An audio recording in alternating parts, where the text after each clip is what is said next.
FlatBroke garage, and kind of want to give you an update on what's going on with my Cyclone. Let me show you what's going on here. I have picked up my rebuilt Ford 302.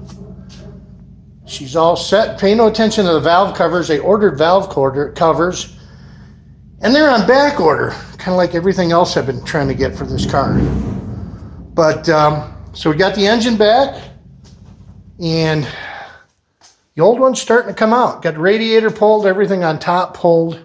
Got the valve covers off. This is the original engine, 101,000.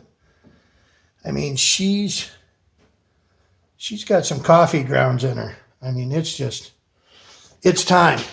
So hopefully we get her out. I cannot get the headers. They're back ordered, so I'm just going to put the regular manifolds back on it. And my transmission has not been rebuilt yet.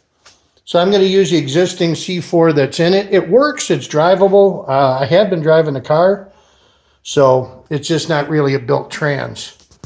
Also going to address the battery box ventilation there.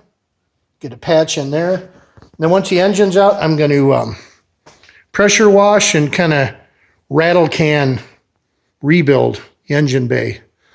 So that's all nice and clean. So just an update. I'll be posting some more soon, getting the engine in and getting it running and hopefully doing some donuts. So stay tuned. Please watch, like, subscribe so you can follow along. Thanks.